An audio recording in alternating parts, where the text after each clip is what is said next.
வணக்கம் பெரியமானவர்களே, யூனிவர்சல் ஆலயத்தின் கவலைப்படுவது நிறுத்துங்கள் இந்த நிகழ்ச்சிக்கு மீண்டுமாய் நான் உங்களை வரவேற்கிறேன். விசுவாசம் இந்த வார்த்தை உங்கள் எல்லோருக்கும் பிரசித்தமானது. இந்த வார்த்தையானது நீங்க வெறும் கேட்பதற்காக மட்டுமல்ல, இது காண்பிப்பதற்காக. நீங்க இன்னும் தெளிவா புரிஞ்சுக்க, தேவன் நம் ஒவ்வொருவரிடமிருந்து எதிர்பார்ப்பது என்ன? விசுவாசம். குறிப்பா இந்த நேரம், இந்த நிகழ்ச்சியை யார் நீங்க இந்த இடத்துல பார்த்துட்டு இருக்கீங்களோ, உங்களுடைய வாழ்க்கை என்னவாக இந்த இடத்திற்கு இருக்கிறது சற்று யோசியுங்கள். குறிப்பா நீங்க ஒரு பெற்றோராய் இந்த இடத்தில் இருப்பீர்களே, ஆனால் உங்களுடைய பிள்ளைகளை குறித்து நீங்கள் கவலைப்படுகிற ஒருவராய் இந்த இடத்தில் இருந்தால் மிக நிச்சயமா இந்த கேள்வி சரியாக உங்களுக்காகத்தான். நீங்கள் உங்களுடைய பிள்ளைகளை குறித்து என்ன யோசித்துக் கொண்டிருக்கிறீர்கள்? உங்களுடைய பிள்ளைகளுடைய எதிர்காலம் எப்படியான ஒன்றாய் இந்த இடத்தை நீங்க பார்க்கிறீங்க? என பல பெற்றோர்களோடு நாங்க இந்த இடத்துல பேசும்பொழுது அவர்களுடைய மிகப்பெரிய வலியானது என்னவாக இருக்கு? தன்னுடைய மகனை குறித்து, தன்னுடைய மகளை குறித்து. என இந்த நாட்களில் இருக்கக்கூடிய பல வாலிபர்கள் தன்னுடைய தீர்மானங்களில் பல தவறான முடிவுகளை எடுக்கக்கூடியவராக இருக்கிறாங்க. பெற்றோர்கள் சிலர் பயப்படுறவங்களா இருக்காங்க. நான் என்னுடைய மகனை, என்னுடைய மகளை ஏதேனும் கடினமான வார்த்தையில் பேசினார் அவர்கள் தவறான முடிவு எடுப்பாங்களா? இதுதான் சரியா இந்த நாள் இருக்கக்கூடிய காலகட்டமா இந்த இருக்கிறது. வாலிபர்கள் தவறான முடிவுகள் எடுக்கிறவராய், பெற்றோர்கள் தன்னுடைய பிள்ளைகளை குறித்து இந்த இடத்துல கவலைப்படுகிறவராய், பயம் நிறைந்தவராய், சில நேரம் பிள்ளைகள் வீட்டை விட்டு வெளியில போயிட்டு திரும்பி வருகிற வரைக்கும் பெற்றோர்களுக்கு அவ்வளவு அதிக வழியில இருக்காங்க. அவ்வளவு அதிகமான சூழலை அழுத்தத்திலே இடத்துல அவருடைய வாழ்க்கை வாழ்கிறவரா இடத்துல இருக்காங்க. சரியா நீங்க பார்க்க போகிற இந்த சாட்சி கூட அப்படியான ஒரு சாட்சி தான். இந்த நபர் எப்படியான ஒரு தவறான காரியங்களிலே, தவறான சகவாசத்திலே, தவறான வழிகளிலே தன்னுடைய வாழ்க்கையானது இடத்துல வாழ்ந்து கொண்டிருந்தார். இந்த நபருடைய தாயார் சொன்ன ஒரு வார்த்தை எப்படியா இவருடைய வாழ்க்கையை இந்த இடத்துல மாற்ற உதவியானதா இடத்தில் இருந்தது. மிக நிச்சயமாய் பல நபர்கள் செய்கிற மிகப்பெரிய தவறானது அவர்கள் தங்களுடைய பிள்ளைகளிடத்திலே பேசும் பொழுது பிள்ளைகளை சபிக்கிறவராய், அல்லது பிள்ளைகளுடைய எதிர்காலத்தை அவர்களே இந்த இடத்தில் பிசாசுனுடைய கைகள் ஒப்படைக்கிறதா. ஒருவேளை நீ கேட்கலாம், எப்படி நான் பிசாசுனுடைய கையில பிள்ளைகளை ஒப்படைக்கிறேன்? நீங்க சபிக்கும் பொழுது, அவர்கள் குறித்து எதிர்மறையான வார்த்தையில் நீங்க பேசும் பொழுது, அவர்கள் செய்கிற தவறுகள் இடத்துல அவங்க வாழ்க்கை அதே போலதான் இருக்கும், இல்ல அதே போலதான் அவங்க வாழ்க்கை அழிக்கப்படுவாங்க, இல்ல அதே போலதான் இறப்பாங்க. அப்படி நீங்க இந்த இடத்துல உங்க வாய்களை திறந்து அறிக்கிற பொழுது அந்த வாயின் வார்த்தையை பிசாசானவன் பயன்படுத்துகிறான். பல குடும்பங்களை இந்த நாட்களிலே அழிக்க முடியாது. ஆனா இங்க நீங்க பார்க்க போகிற இந்த சாட்சியிலே இந்த நபருடைய மாற்றம் தன்னுடைய தாயாராய் மற்றும் அதிசயப்படுத்தவில்லை, இவருடைய முழு குடும்பத்தையும் அதிசயப்படுத்தியது. என தேவன் இந்த நாள் இந்த மாற்றத்தை இவருக்கு மிக நிச்சயமாய் கொடுத்திருக்கிறார் என்று எல்லோரும் நாம் சொல்ல முடியும். இந்த சாட்சியை நீங்களே பார்க்க தெரிந்து கொள்ளுங்கள். கடற்கொள்ளையர்கள் என்ற வார்த்தையை கேட்டால் நீங்கள் என்ன நினைப்பீர்கள்? நீங்கள் நினைக்கிறீர்களா நான் படத்தை பற்றி கூறுகிறேன் என்று? உண்மையாய் கடற்கொள்ளையர்கள் இருப்பார்களா? உங்க சொல்ற பிரகாரம் எல்லாவற்றை திருடிட்டு போவார்களா? எனக்கு 12 வயசு இருக்கும்போது நான் குடியும் சிகரெட் பழக்கத்துக்கு அடிமையா இருந்தேன். சுரினாமி, ஹாலாந்து இந்த 2 இடத்துலையும் நானும் அவங்களும் சேர்ந்து சிகரெட் ஆனது கடத்துவோம். பிற்பாடு நான் கேப்டன்ஷிப் ஆனேன். எல்லாத்தையும் அங்கேருந்து பொருள் எடுத்துட்டு போகணும், கொடுக்கணும், எல்லாமே செய்யணும். பிற்பாடு என்னுடைய முதலாளி நான் எந்த அளவுக்கு வளரன்னு பார்த்து அவர் எனக்கு ஒரு சிறந்த போட்டு கொடுத்து இன்னும் நிறைய சரக்குகள் பிரேசிலுக்கு எடுத்துட்டு வரணும்னு சொல்லிட்டு எனக்கு பெரிய படகு கொடுத்தாரு. இந்த படகு கொடுத்தாரு பெருசா. முதல்ல நான் தூங்கும்போது 8 ரவுடிகளோட நான் தூங்கினேன். பிற்பாடு 15, 20 நிறைய ரவுடிகள் எனக்கு கீழே வேலை செய்ய ஆரம்பிச்சாங்க. ஒரு கேப்டன் எல்லாத்தையும் நான் ஆளலாம் அப்படின்னு நினைச்சேன். அந்த நேரம் நான் ஜெயிலுக்கு போக வேண்டிய சூழ்நிலை. அப்போ நான் ஒரு சுரினாமில இருந்தேன், என்னுடைய நாட்டுக்கு போக விரும்பின பிரேசிலுக்கு. ஆனா அந்த நேரம் நான் அந்த அளவுக்கு கெட்ட பழக்கத்துக்கு அடிமையா இருந்தேன். ரொம்ப மோசமான கஞ்சா பழக்கத்துக்கு அடிமையா மாறிட்டேன், குடிப்பழக்கத்துக்கு அடிமையா மாறினேன். பிற்பாடு என்னுடைய அம்மாவுடைய உதவியை தேடி போலான்னு சொல்லி என்னுடைய ஊருக்கு போகணும்னு நினைச்சேன். அம்மா அப்படின்னு சொன்னேன், ஆனா அம்மா எனக்கு உதவி செய்யல. மகனே, நீ மாற போறதில்லை. ஏன்னா நீ மாறணும்னு விரும்பல. இந்த உலகத்துல இருக்க வாழ்க்கையை தான் நீ வாழணும்னு விரும்புற. நான் ஏன் இந்த உலகத்துல உன்னை கொண்டு வந்தேன்னு எனக்கு இருக்கு. ஒருவேளை என் மகன் இறந்துட்டான்னு கூட நான் நினைச்சிருக்கேன். எங்க அம்மா பேசின அந்த ஒரு வார்த்தை என்னை ரொம்ப அதிகமா காயப்படுத்தியது. இன்னும் கெட்ட பழக்கத்துக்கு, கஞ்சா பழக்கத்துக்கு ரொம்ப அதிகமா அடிமை ஆயிட்டேன். போலீஸானவங்க எங்க வீட்டுக்கு வருவாங்க, அவங்க எல்லா கதவையும் போட்டு உடைப்பாங்க, என் மகன் உள்ள இருக்கானான்னு தேடி பார்ப்பாங்க. எனக்கு அந்த அளவு அவமானமானது இருக்கும், அந்த அளவு நான் கஷ்டப்பட்டிருக்கேன். நான் வீட்டை விட்டு எங்கேயுமே போக மாட்டேன், வீட்டுக்குள்ள அழுதுட்டே இருப்பேன். ஏன்னா மக்கள் வந்து சொல்லுவாங்க, உன்னுடைய மகன் ரோட்ல பஸ் ஸ்டாப்ல படுத்துட்டு இருக்கான், போய் குப்பைகள்ல இருக்க உணவை சாப்பிட்டுட்டு இருக்கான். செத்துடலான்னு சொல்லிட்டு தற்கொலை பண்றதுக்கு முயற்சி எடுத்தேன். கழுத்தை சுத்தி கயிறை கட்டிக்கிட்டு பிரிட்ஜ் மேல இருந்து குதிக்கலாம்னு நினைச்சு குதிக்க போற நேரத்துல என்னுடைய கசின் அங்கிருந்து பார்த்து ஓடி வந்து, என்ன பண்ற எல்டன், என்ன ஆயிடுச்சு? ஆன்ட்டி உனக்கு வந்து காசு கொடுத்துருக்காங்க. எப்போ அவங்க வந்து இந்த வார்த்தை சொன்னாங்களோ, எங்க பணம் அப்படின்னு நான் கேட்டேன். இல்ல, அத்தை என்ன சொன்னாங்கன்னா, கையில காசு தர மாட்டேன், உனக்கு பஸ் டிக்கெட் வாங்கி சம்போலுக்கு உன்னை அனுப்பணும் அப்படின்னு சொல்லியிருந்தாங்க. நான் எப்போ என் மருமகனை அந்த நிலைமையில பார்த்தனோ எனக்கு ரொம்பவும் அதிர்ச்சியா இருந்தது. அது எப்படி சொல்றதுன்னா, ஒரு பைரட், ஒரு நல்லா இருந்த மனுஷன் எப்படி அந்த நிலைமைக்கு வந்தாரு? அவருடைய நிலைமையானது ரொம்ப ரொம்பவும் மோசமானதா இருந்தது. அவருடைய ஜீன்ஸு மண்ணுல போட்டு புரட்டி ரொம்பவும் அழுக்கானவரா இருந்தார். அவரை பார்க்கும்பொழுது எனக்கு ரொம்பவும் கஷ்டமா இருந்தது. என் ஆன்ட்டி அவங்க வீட்டுக்கு கூட்டின்னு போனாங்க. நான் அவங்க வீட்டுக்குள்ள போனேன். அங்க டேபிள் மேல ஒரு 5000 கிட்ட காசு இருந்தது. இப்போ 3 நாள் நான் பிரயாணம் பண்ண பஸ்ஸில் என் ஊர்ல இருந்து கிராமத்துல இருந்து சிட்டிக்கு வர்றதுக்கு என்னால் வந்து 3 நாள் கஞ்சா அடிக்காம குடிக்காம என்னால் இருந்ததே இல்லை. அவங்க அந்த பக்கம் திரும்பின உடனே அங்கிருந்த பணத்தை நான் எடுத்துக்கிட்டேன். அது என்னுடைய தசம பாகமா இருந்தது. அது என்னுடைய முதல் கனி என்னுடைய தேவனுக்காக. அங்க பக்கத்து வீட்டார்கிட்ட எப்படியோ விதத்துல நான் திரும்ப அந்த இடத்துக்கு போனேன். நெடுகாலமா நான் வந்து வீடு இல்லாம இருந்தேன். இப்போ தெரு பசங்களோட எப்படி பேசணுன்ற அந்த ஒரு பழக்க வழக்கம் எனக்கு இருந்தது. இந்த பழக்க வழக்கத்தோட நான் வந்து பேசினேன், இங்க வா, என்கிட்ட 10 பொட்டலம் இருக்கு. இப்போ அங்க அவரு அந்த 10 பொட்டலம் என்கிட்ட குத்தாரு, கஞ்சா அடிக்கிற அந்த பொட்டலம். அதுக்கப்புறம் நான் கையில இருந்த காசு நான் கொடுத்தேன். அந்த இடத்துலயே அந்த 10 பொட்டலத்தையும் நான் கஞ்சா அடிச்சு காலி பண்ணிட்டேன். நான் நினைச்சேன் அவரை யாரோ கொலை பண்ணிட்டாங்கன்னு. ஏன்னா கொஞ்ச நாளா அவர் வீட்ல இருந்து காணாம போயிட்டாரு. நான் அப்போ நினைச்சேன், என் தேவனே, அவர் எங்க போயிட்டாரு? அவருக்கு என்ன ஆச்சு? அவர் எப்படி இருக்காருன்னு எனக்கு தெரியலையே. நான் கண்ணை மூடி ஜெபிச்சிட்டு இருந்தேன். நான் கண்ணை திறந்து பார்க்கும் பொழுது அவர் என் பக்கத்துல இருந்தாரு. அவருடைய சட்டை இல்லாம உடம்புல ஒரே ரத்த காயமா இருந்தது. அப்ப அவங்க சொன்னாங்க, எல்டன், நீ எங்க போயிட்ட? உனக்காக ரொம்ப நான் கவலைப்பட்டேன். எங்க இருந்த? நான் இல்ல ஆண்டி, நான் இங்கதான் பக்கத்துலயே இருந்தேன். இங்க பாரு, இந்த துணியானதை நான் உனக்காக வாங்கியிருக்கேன், நீ உன்னை தயார்படுத்திக்கோ, நம்ம ஒரு இடத்துக்கானது இப்ப போறோம்.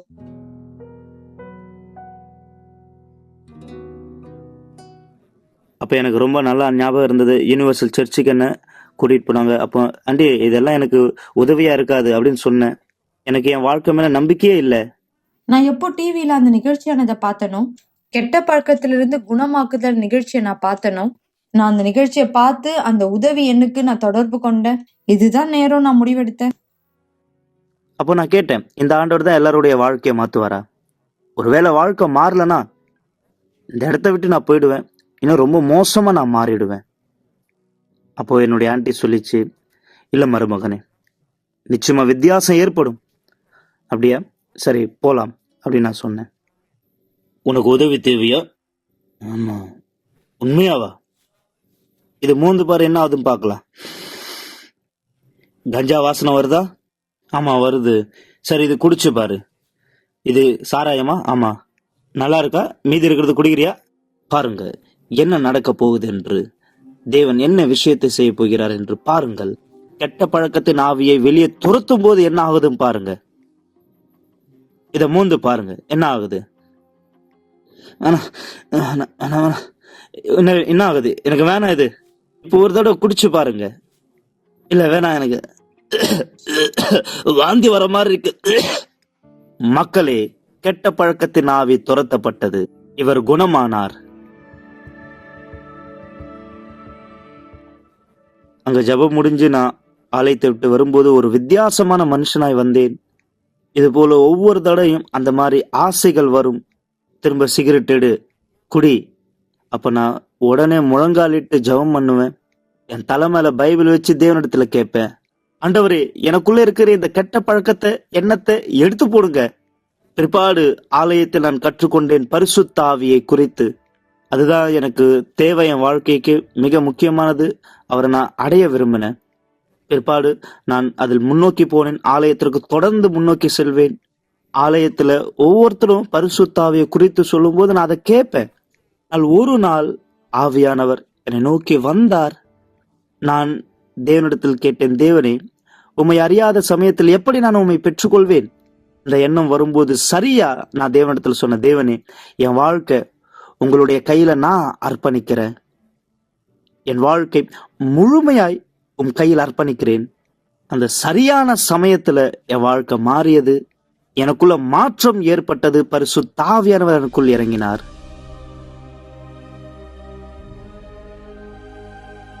எனக்குள்ள இருந்த எல்லா கெட்ட பழக்கத்தையும் நான் ஜெயித்தேன். இன்னைக்கு பரிசுத்த ஆவியின் அபிஷேகத்தை நான் பெற்றுக்கொண்டேன். இன்னைக்கு நான் மாறி இருக்கேன். முன்னாடி வீதியில ரோட்ல இப்படி இருந்தேன்னா இன்னைக்கு முழுமையா என் வாழ்க்கை தேவன் மாத்தி இருக்கிறார். எனக்கு திருமணம் கூட ஆயிருக்கு. தேவன் என் திருமண வாழ்க்கையை ஆசீர்வதித்தார். என் மகனை நான் பார்க்கும் பொழுது, அவரை திருமணத்துல நான் பார்க்கும் பொழுது அந்த அளவு அழுதேன். என்னோட இன்னொரு மகன் கேட்டார், ஏம்மா அழறீங்க? நான் முன்னாடி கஷ்டத்தினால சோகத்தினால அழுதேன், ஆனா நான் இன்னைக்கு சந்தோஷத்தினால அழறேன்னு சொன்னேன். ஒரு மகன் அவருடைய வாழ்க்கை மாறி பரிசுத்த ஆவியினால நிரப்பப்பட்டு ஒரு அருமையான திருமண வாழ்க்கையில இருக்கிறத பார்க்கும் பொழுது, அவருடைய வீட்டுக்கு போய் நாங்க எல்லாம் ஒண்ணா சேர்ந்து சாப்பிடும் பொழுது அந்த தருணத்தை என்னால நம்பவே முடியல. இன்னைக்கு என்னுடைய மகன் தேவனுடைய மனுஷனா இருக்கார்.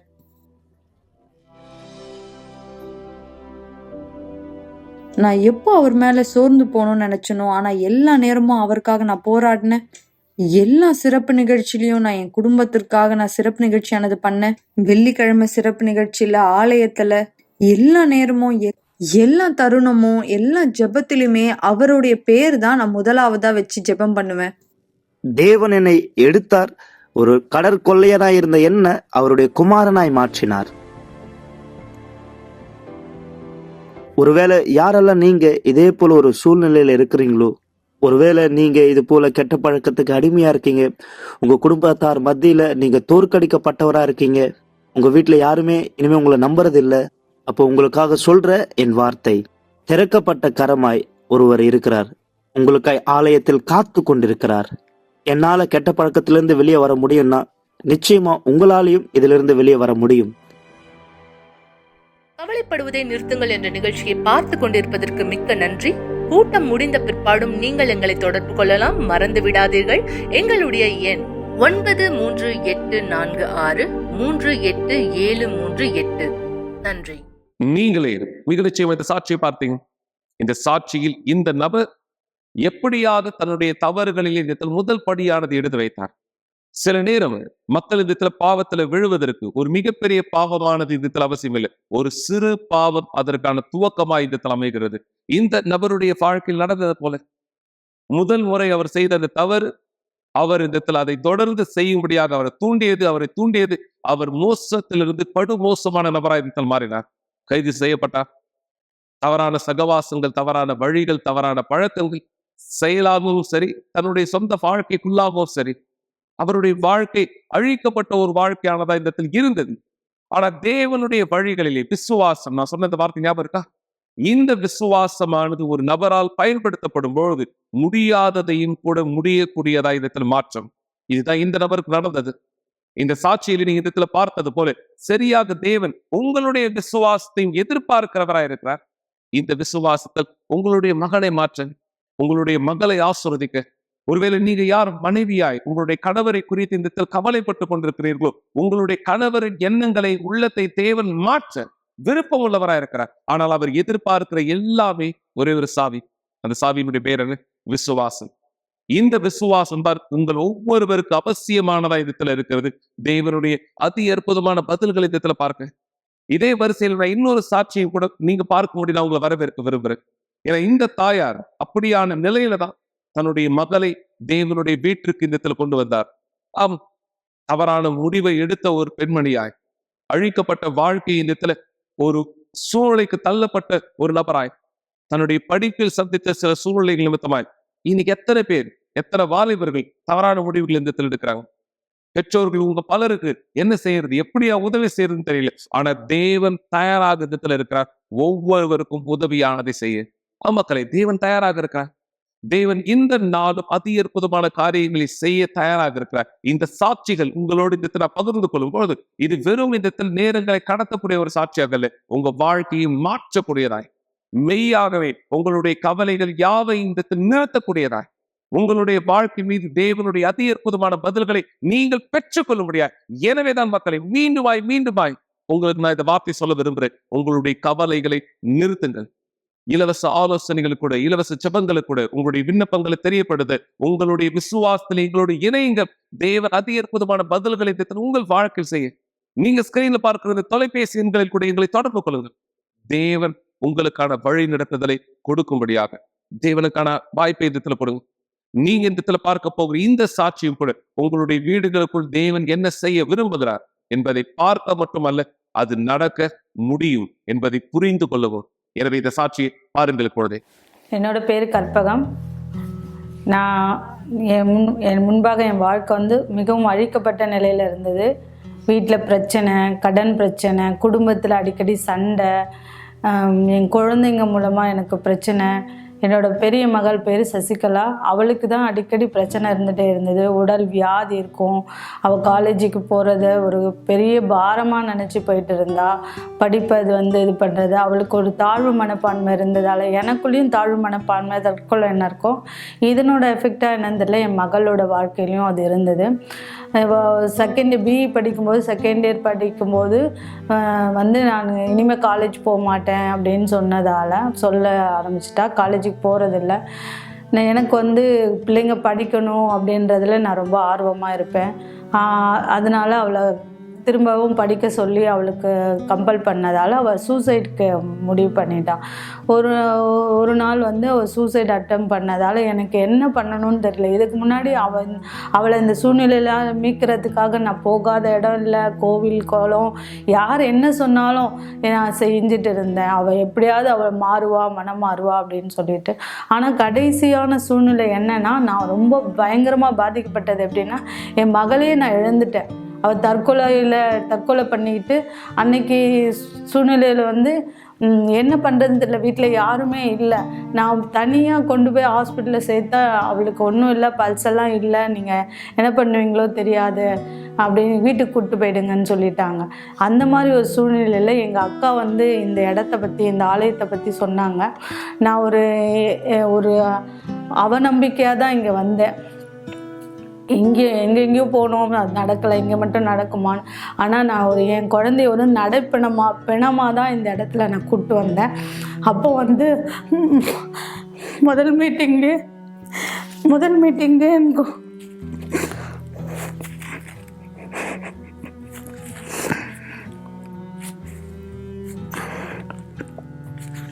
இங்கே அட்டன் பண்ண அந்த முதல் மீட்டிங்லேயே என் மகள் பலமாக உணர ஆரம்பித்தா. நானும் ஒரு வித்தியாசத்தை உணர ஆரம்பித்தேன். என் கண்களுக்கு முன்னாடி ஒரு வார்த்தை போனது, கர்த்தர் பெரிய காரியங்களை செய்ய வல்லவன். உண்மையாக அது என்னோடய வாழ்க்கையில் அன்றைக்கி நடந்தது. அன்றைக்கி மீட்டிங் அன்றைக்கி நாங்கள் இந்த கவுன்சிலிங் முடிச்சுட்டு வெளியே போனால் என்னோடய டாக்டர் எப்போவுமே அவள் ஒரு விஷயத்த செய்ய மாட்டா. நான் இவ தொடர்ந்து காலேஜ் போவாளா அப்படின்ற ஒரு அவநம்பிக்கையாக தான் இருந்தேன். ஆனால் அந்த நாள் அந்த கவுன்சிலிங்க்கு அப்புறமா அவள் என்ன சொன்னான்னா, என் மம்மி நாளையிலேருந்து நான் காலேஜுக்கு போகிறேன் அப்படின்னு. ஆல்ரெடி ஏற்கனவே ரொம்ப வீக்காக இருந்தால், தற்கொலைக்கு முயற்சி பண்ணதால் அவளால் ஒன்றும் பண்ண முடியாது, எப்படி பண்ணுவான். ஆனால் மறுநாள் காலையில் எழுந்திரிச்சு ஃப்ரெஷ்ஷாக கிளம்பி காலேஜ் போயிட்டா. அந்த தெருவே நாள் இந்த பிள்ளைக்கு ஏதோ பிரச்சனை, போலீஸ்லாம் வந்தது அப்படின்னு பார்த்தாங்க. இன்றைக்கி காலேஜ் போகிறாளே அப்படின்னு ஆச்சரியமாக பார்த்தாங்க. ஆனால் தேவன் கர்த்தர் என் வாழ்க்கையில் பெரிய காரியம். அந்த நாள் முதற்கொண்டு நாங்கள் ஒவ்வொரு நாளும் ஆலயத்துக்கு வர ஆரம்பித்தோம். கொஞ்சம் கொஞ்சமாக என் மகள் வாழ்க்கையில் விடுதலை வந்தது. என் மகள் மூலமாக நாங்கள் எல்லாருமே விடுதலை பெற ஆரம்பித்தோம். நானும் என் மகளுக்காக எல்லாம் செய்ய ஆரம்பித்து அவளோட ஒவ்வொரு அசைவிலையும் நான் சந்தோஷப்பட்டேன். நான் தேவனை கண்டடைஞ்சேன். அதுக்கப்புறமா இங்கே வர ஆரம்பித்தோம். முதல்ல நானும் என் மகளும், அடுத்து என் இளைய மகள், என் கணவர் எல்லாருமே வர ஆரம்பித்தோம். என் குடும்பம் முழுவதுமே படிப்படியாக தேவனை தெரிஞ்சு கொள்ள ஆரம்பித்தது. நாங்கள் எல்லா நாள் புதன்கிழமை, வெள்ளிக்கிழமை கூட்டத்தில் குறிப்பாக முக்கியமாக கலந்துக்க ஆரம்பித்தோம். ஆவிக்குரிய வாழ்க்கையிலேருந்து விடுதலை பெற்றோம். என்னோட பணம் என்னோட பண வாழ்க்கையிலையும் நான் வித்தியாசத்தை பார்க்க ஆரம்பித்தேன். கடன் பிரச்சனையிலேருந்து நான் கிட்டத்தட்ட 5 லட்ச ரூபாய் கடனோடு இந்த ஆலயத்தில் வந்திருந்தேன். இங்கே வந்த பிறகு நான் இங்கே கடந்த வழிநடத்தல கேட்டு கீழ்ப்படிய ஆரம்பித்தேன். இன்றைக்கி என்னோட கடன் எனக்கு கடன்றது எதுவுமே இல்லை. என்னோட கடன்ற பிரச்சனையிலேருந்து நான் முழுமையாக விடுதலை அடைஞ்சிருக்கேன்.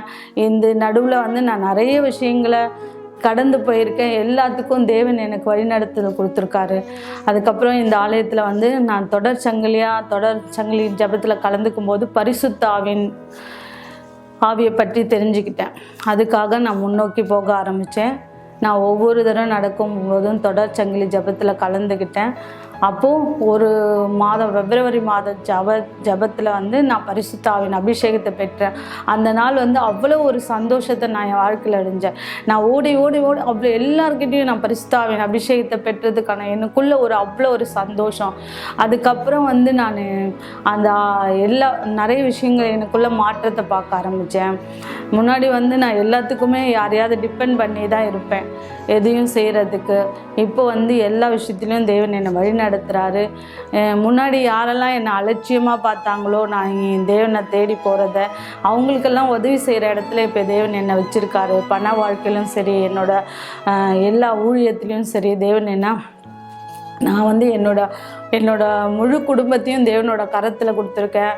என் பெரிய மகளை பாஸ்ட் ஒய்ஃபாக இருக்காங்க. இப்போ தேவனோட ஊழியத்தில் இருக்காங்க. அவங்க எனக்கு இதை விட வெளியே கொடுத்துருந்தா கூட நான் அவ்வளோ சந்தோஷமாக இருக்க மாட்டேன். என் மகளை தேவனோட கரத்தில் இருக்கிறதால நான் ரொம்ப சந்தோஷமாக இருக்கேன். என்னோட கணவரும் இப்போது முழுமையாக மாறி இருக்காரு. இப்போ என் குடும்பத்தில் சமாதானம் இருக்குது, செழிப்பு இருக்குது. எங்கள் குடும்பத்திலேயே என் ஃபேமிலின்னு எடுத்துக்கும் போது என்னை சுற்றி இருக்கவங்க எல்லாருக்குமே நான் ஒரு சாட்சியாக இருக்கேன். இப்போ அவங்களும் எங்கள் மூலமாக ஒருத்தராக தேவனை பற்றி தெரிஞ்சுக்க ஆரம்பிச்சிருக்காங்க. இந்த சந்தோஷத்தை கொடுத்த தேவனுக்கு, சமாதானத்தை கொடுத்த தேவனுக்கு இதே மாதிரி உங்கள் வாழ்க்கையும் மாற முடியும். யாரெல்லாம் இந்த மாதிரி தற்கொலை பிரச்சனை, குடும்ப பிரச்சனை, எதிர்காலமே இல்லை, இருண்டு போயிருக்கா, நீங்கள் எல்லாருமே நிச்சயமாக இந்த இடத்துல வரும்போது ஒரு வித்தியாசத்தை உணர்வீங்க. நீங்கள் உங்கள் வாழ்க்கையில் வெற்றி பெற முடியும். ஆசீர்வாதமாக இருக்க விரும்புகிறீங்களா? அதுக்கான ஒரே இடம் இதுதான். எனக்கு தெரிஞ்ச விஷயம், நான் பெற்ற சந்தோஷத்தை நீங்கள் பெறணுன்றதுக்காக சொல்கிறேன். வாங்க, இந்த எல்லா சந்தோஷத்தையும் கொடுத்த தேவனுக்கு நன்றி. கவலைப்படுவதை நிறுத்துங்கள் என்ற நிகழ்ச்சியை பார்த்து கொண்டிருப்பதற்கு மிக்க நன்றி. கூட்டம் முடிந்த பிற்பாடும் நீங்கள் எங்களை தொடர்பு கொள்ளலாம். மறந்து விடாதீர்கள், எங்களுடைய எண் 9384638738. நன்றி. மிக நிச்சயமாய் இன்று இந்த குடும்பம் ஆசீர்வாதமானதா இருக்கிறது. தேவனுடைய சமாதானம், சந்தோஷம், பலன் நிறைந்த ஒரு குடும்பமாய். யாருக்கு இப்படியான ஒரு குடும்பம் தேவையில்லை? யாருக்கு இப்படியான ஒரு குடும்பம் தேவையில்லை? மிக நிச்சயமாய் எல்லோரும் விரும்பக்கூடிய ஒரு குடும்பம், சமாதானம் நிறைந்ததாய், சந்தோஷம் நிறைந்ததாய், ஆசீர்வாதம் நிறைந்ததாய். நான் சொல்ல சரியா?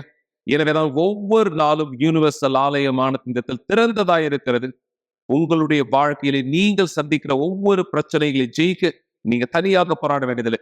தேவனுடைய பலனோடு உங்களுடைய கவலைகள் யாவையும் நிறுத்த தேவன் இந்த நிகழ்ச்சி மூலமாய் உங்களுடைய வீடுகளுக்குள்ளாக அவர் செய்ய விரும்புகிற காரியத்தை நிஜமாக்க.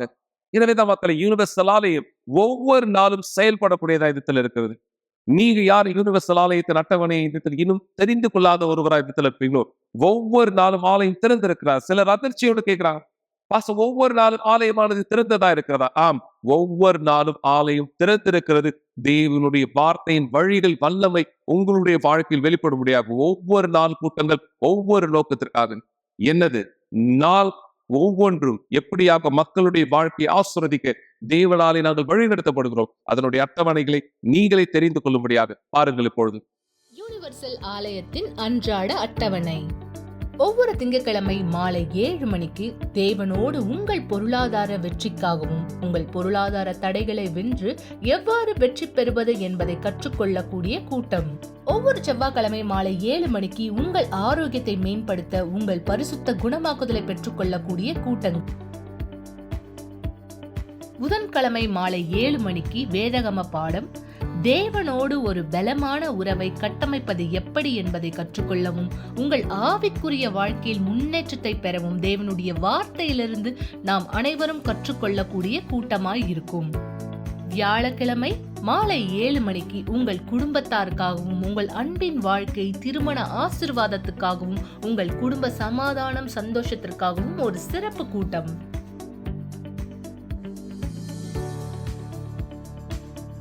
மேலும் வெள்ளிக்கிழமை மாலை 7 மணிக்கு விடுதலைக்கான கூட்டம், சாபங்களை உடைத்தல் மற்றும் ஆவிக்குரிய ஒடுக்குமுறையிலிருந்து விடுதலை பெற ஒரு சிறந்த கூட்டம். சனிக்கிழமை காலை 9 மணிக்கு தீர்க்க முடியாத வழக்குகள், உங்கள் விசுவாசத்தின் வல்லமையின் மூலமாய் சாத்தியமற்ற வழக்குகளை தீர்வு காண ஒரு மாபெரும் கூட்டம். மேலும் ஞாயிற்றுக்கிழமை காலை 9:30 மணிக்கு தேவனுடைய நாளான அந்த நாளிலே தேவனோடு மாபெரும் அனுபவத்தை ஏற்படுத்தவும், உங்கள் ஆவிக்குரிய வாழ்க்கையில் முன்னேற்றத்தை காணவும் ஒரு மாபெரும் கூட்டமானது இருக்கிறது. இதோ யுனிவர்சல் ஆலயத்தின் அட்டவணை. ஒவ்வொரு நாளும் ஆலயம் திறந்திருக்கிறது. திங்கள் முதல் ஞாயிறு வரை ஒவ்வொரு நாளும் மாலை 7 மணிக்கு சிறப்பு கூட்டங்கள் நடைபெறுகின்றன. மேலும் காலை 8 மணிக்கு, 10 மணிக்கு, மதியம் 3 மணிக்கு கூட்டங்கள் இருக்கின்றன. மேலும் விவரங்களுக்கு, ஜெப உதவிகளுக்கு எங்களை அழைக்கவும். 9384638738. மக்களுக்கு உதவுவதே எங்களை ஊக்குவிக்கிறது. மேலும் புதிய வாழ்க்கை உங்களுக்காக இங்கே காத்திருக்கிறது. எனவே நீங்க பார்த்த பிரகாரம் தான் மக்களே, ஒவ்வொரு நாளும் தேவன் அதிசயத்தை பல மக்களுடைய வாழ்க்கை செய்கிறார். ஒருவேளை நீங்க இடத்துல சென்னை தள்ளி இருக்கிற மற்ற பகுதிகளை சார்ந்தவராய் இடத்துல இருக்கலாம். மிக நிச்சயமாய் நீங்க உங்களுடைய வழிகளை இடத்துல உண்டு பண்ணலாம். சென்னைக்கு இந்த இடத்துல வரவோ, அல்லது ஆலயத்தின் கூட்டத்தில் கலந்து கொள்ளவோ, அல்லது நீங்க இந்த இடத்துல விரும்புறீங்கன்னா தொலைபேசியில் இந்த நேரம் கூட ஒரு ஜெபமானதை இந்த இடத்துல பெற்றுக்கொள்ள, தேவனாலே உங்களுடைய வாழ்க்கை இடத்தில் தொடும்படியாக ஒரு விசுவாசத்தினுடைய வார்த்தையை பெற்றுக்கொள்ள எங்களை தொடர்பு கொள்ளுங்கள். அல்லது இந்த கூட்டத்தினுடைய கடைசியில கூட நான் உங்களோட சேர்ந்து ஜெபிக்க போறோம். நீங்க இந்த இடத்துல விரும்புறீங்கன்னா, உங்களுடைய பிள்ளைகள் இந்த இடத்துல ஆசீர்வதிக்க முடியாது, உங்களுடைய பிள்ளைகள் இந்த இடத்துல உங்களோட கூட இருக்காங்களா, அவங்களை இந்த இடத்துல அழைப்பு கொடுங்க. இந்த ஜெபத்தில் நம்மோடு இணையும்படியாக. அப்படி இல்லாத பட்சத்தில் ஒரு புகைப்படத்தின் மூலமாய் அடையாளப்படுத்தும்படி தேவன் எந்த இடத்துல உங்களுடைய மகன், உங்களுடைய கணவர், உங்களுடைய மகள், உங்களுடைய குடும்பத்தார் இருந்தாலும் அவர்களை தொடும்படியாக விசுவாசத்திலே நாம் இந்த செயலை செய்ய நீங்க இந்த வரவேற்கப்படுறீங்க. நீங்க இந்த இடத்துல ஒரு வீடியோவானதை பார்க்க போறீங்க. விசுவாசம் புத்திசாலித்தனத்தோடு எப்படியாக செயல்படக்கூடியதா இடத்தில் இருக்கிறது. இந்த வீடியோவானது பார்க்கிற இந்த சமயம் உங்களை நீங்கள் தயார்படுத்துங்கள். இந்த வீடியோ குறிப்பாடு நாம் ஒன்றிணையலாம். உங்களை உங்களுடைய வீட்டை ஆசீர்வதிக்கும்படியாக இந்த விசுவாசத்தினுடைய ஜெபத்திலே. விசுவாசம், பகுத்தறிதல் இரண்டும் ஒன்றோடொன்று கைகோர்த்து வேலை செய்கின்றன. உலகம் நினைக்கலாம் விசுவாசம் பைத்தியக்காரத்தனமானது என்றால் உண்மையிலே விசுவாசம் புத்திசாலித்தனமானது. நமக்கு சந்தோஷமாயிருக்க உரிமை உண்டு என்று இது கற்றுக் கொடுக்கிறது. இது பயத்தின் வாழ்க்கையை நாம் புறக்கணிக்கும்படி கற்றுக் கொடுத்து வெற்றியின் வாழ்க்கையை கை கொள்ளும்படி கற்றுக் கொடுக்கிறது. உங்கள் வாழ்க்கையில் எதுவுமே பலன் தராவிட்டால் இதுதான் நேரம். உங்கள் பகுத்தறிதலையும் விசுவாசத்தையும் பயன்படுத்தி உங்களுடைய உள்ளத்தினுடைய விருப்பங்களை எல்லாம் நீங்கள் நிஜமாக்கி கொள்ள வேண்டிய நேரம்.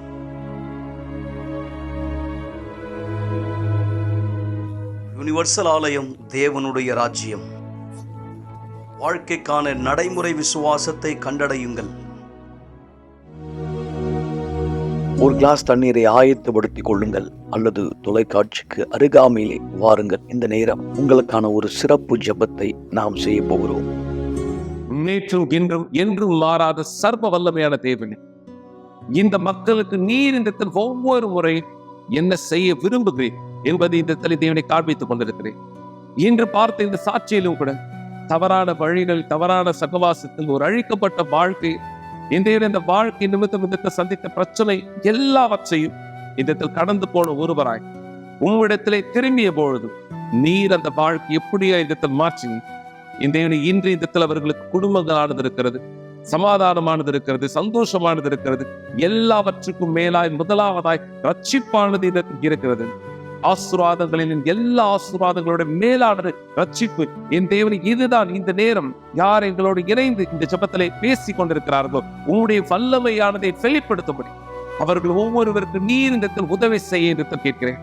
அவர்கள் ஒவ்வொருத்தருடைய வாழ்க்கை மீது நீர் அதி அற்புதமான பதில்களை காண்பிக்க கேட்கிறேன். எங்கள் தேவனே, எங்கள் ஆண்டவராக இயேசுவே, இந்த நேரம் இந்த தாயாராய், தந்தையாய், பெற்றோராய், தன்னுடைய சூழலை குறித்து ஒரு மனைவியாய் தன்னுடைய கடினத்தை குறித்து சிந்தித்துக் கொண்டிருப்பார். ஆனால் இந்த கடினங்களிலிருந்து இவர்கள் ஒவ்வொருத்தருடைய வாழ்க்கையானதை விடுதலை செய்ய உங்களுடைய அக்கினியானதை இடத்தில் வெளிப்படுத்த கேட்கிறேன். என் தேவனின் ஆண்டவராகிய இயேசுவே, இந்த எளிமையான ஜெபத்திலிருந்து உங்களுடைய வல்லமையில இவர்கள் ஒவ்வொருவரும் தொடப்படுவதாய் எல்லா சாபங்கள், எல்லா அசுத்தங்கள், எல்லா இருளின் வேலைகள் உடைக்கப்படும். உங்களுடைய வல்லமையிலே இந்த மக்களுடைய வாழ்க்கை ஆசீர்வதிக்கப்படும்படி இவரையும் ஒரு வீட்டாரையும் ஆசீர்வதிக்கிறேன், உன் கைகளில் ஒப்படைக்கிறேன், இயேசு கிறிஸ்துவின் பெயராலே. ஆமென். தேவன் உங்களையும் உங்களுடைய வீட்டையும் உங்கள் வாழ்க்கையை வழி நடத்தட்டும். நாளை மீண்டும் இதே நிகழ்ச்சியில் இணைகிறேன், இயேசு கிறிஸ்துவின் பெயராலே.